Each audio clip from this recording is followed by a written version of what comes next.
నా ప్రశ్న ఏంటంటే మ్యారేజెస్ కోసం మాట. ఒక బిలీవర్ నాన్ బిలీవర్ మ్యారేజ్ చేసుకోవచ్చా అనేసి. ససేమిరా చేసుకోకూడదు. అయితే జేమ్స్ ఒక మాట, మీరు మంచి ప్రశ్న అడిగారు. అయితే మీరు దయచేసి కొంచెం ఓపికగా ఉంటే ఒక 2 నిమిషాలు నేను సమాధానం చెప్తాను. ఒక విషయం చెప్తాను. ఇప్పుడు ఒక బిలీవర్ నాన్ బిలీవర్ని అసలు పెళ్లి చేసుకోవడం అనే అసలు ఆ కన్సిడరేషనే చేయకూడదు. వాడు కోటీశ్వరుడు కానీ, ఆ అమ్మాయి మహాందగతే కోటీశ్వరుడి కూతురు కానీ, ఒక లైఫ్ పార్ట్నర్గా వాళ్ళను మన జీవితంలోకి ఆహ్వానించేటప్పుడు బేసికల్లీ వాళ్ళు నూతన జన్మ పొంది రక్షణ పొంది దేవునితో పరిశుద్ధ మార్గంలో నడుస్తున్న వాళ్ళు అయితేనే వాళ్ళ అప్లికేషన్ కన్సిడర్ అయినా మనం చేయాలి.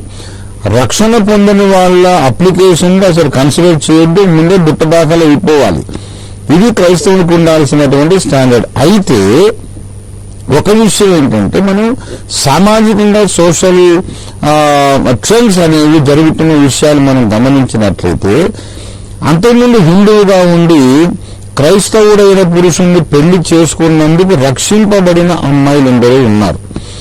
అంతకుముందు క్రైస్తవేతరుడిగా సముదారుగా he can be Muslim, Hindu or nominal Christian, any religion, క్రైస్తవేతరులుగా ఉండి రక్షణ పొందిన అమ్మాయిని పెళ్లి చేసుకొని ఆమెను బట్టి రక్షణ మార్గం తెలుసుకున్న పురుషులు కూడా ఉన్నారు.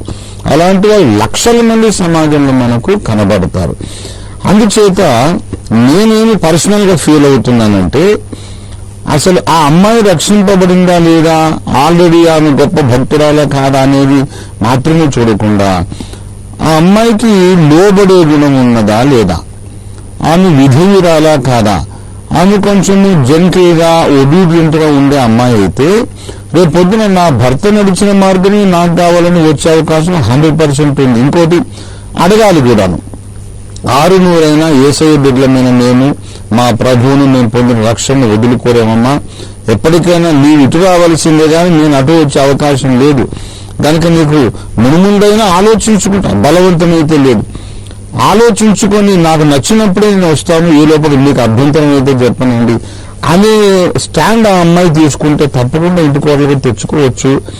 అలాగే వైసీ వర్స అటు కూడా పురుషులు కూడా, అమ్మాయి నేను నిన్న ప్రార్థనలకు అభ్యంతరం పెట్టను, నాకు కూడా న్యూట్రల్ గా ఉన్నాను, నాకు ఇంకా అర్థం కాలేదు, అర్థమైనా నేను కూడా నమ్ముకుంటాను, ఐఎమ్ నాట్ అగేన్స్ట్ ఇట్ అనుకునే అవకాశం ఉంటే మిగతావన్నీ కలిసి వస్తే తప్పకుండా పెళ్లి చేసుకోవచ్చు. ఎందుకు ఈ మాట అంటున్నానంటే, చాలా గ్రేట్ బిలీవర్ అమ్మాయి, చాలా ప్రేయర్ఫుల్, చాలా అన్ని భాషలో మాట్లాడుతుంది, చాలా ఆరాధనలు లీడ్ చేస్తుంది, ప్రవచనాలు చెబుతుంది అనుకున్న అమ్మాయిని కూడా పెళ్లి చేసుకొని ఆమెకు లోబడే గుణము లేక, ఆమె చాలా ఎగోటిస్ట్ గా ఉన్నందుచేత, చాలా గర్విష్ఠుగా ఉన్నందుచేత ఆ భర్త నరకాన్ని చవిచూసిన సందర్భాలు ఎన్నో ఉన్నాయి.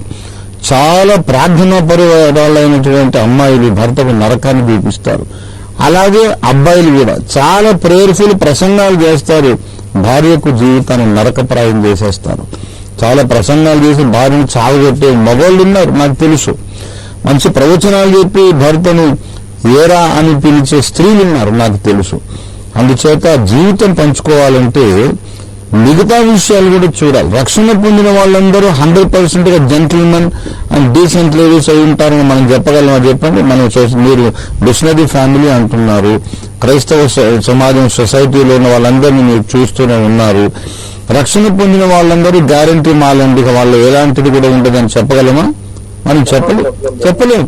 కనుక రక్షించబడ్డ వాళ్ళని చేసుకొని నానా బాధలు పడ్డ వాళ్ళు ఉన్నారు. అందుచేత కలిసి సహజీవనం చేయాలంటే ఉండాల్సినటువంటి సౌజన్యము, సంస్కారము, ఆ మంచితనము, విధేయత, అటువంటి వెత్తని హృదయం ఉన్న వాళ్ళను ప్రభువులకు నడిపించే అవకాశం ముందే మాట్లాడుకోవాలి. నేను క్రీస్తు మార్గంలో ఉన్నాను, నీకు అభ్యంతరం అయితే ఇప్పుడే మనం తెగతింపులు అయిపోదా, అసలు పెళ్లి సంబంధమే లేదు, అయినా ఈ మార్గం నీకు అభ్యంతరం లేకపోతే చేసుకుందాం, ఎప్పటికైనా నువ్వు తర్వాత నా మీద ఒత్తిడి చేస్తే నేనైనా వదులుకుంటాను కానీ నా దేవుని వదులుకోను అనే టఫ్ స్టాండ్ తీసుకుంటే, అయినా సరే వాళ్ళ జీవితంలోకి వచ్చారనుకోండి, వాళ్ళని తప్పకుండా మనం ఒక ఆత్మను రక్షణలోకి తెచ్చే అవకాశం 100% ఉంది. కానీ ఇది రిస్కీ అఫైర్, ఇది చాలా రిస్కీ అఫేర్. ఓ స్త్రీ నీ నీ భర్తను రక్షించడవో లేదో నీకేమి తెలియని, ఓ పురుషుడా నీ భార్యను రక్షించడో లేదో నీకేమి తెలియనని 1 కొరింథీ 7వ అధ్యాయంలో పౌలు అడుగుతారు. కొద్దిగా రిస్క్, ఇది చాలా హై రిస్క్ ఉన్నటువంటి విషయం కనుక చాలా వరకు సాధ్యమైనంత వరకు అసలు కన్సిడరే చేయొద్దు. అసలు రక్షణ పొందారా లేదా, అమ్మాయి రక్షణ పొందిందా లేదా చూసినాకనే వినయం ఉన్నదా, చదువు ఉన్నదా, సంస్కారం ఉందా, మిగతా చూసుకోవాలి. కానీ అన్నీ కలిసి వచ్చిన ఈ ఒక్క విషయమే కొంచెం తేడాగా ఉందనుకుంటా. అప్పుడు నేను చెప్పినటువంటి కన్సిడరేషన్ విషయం అర్థమైంది అనుకుంటాను.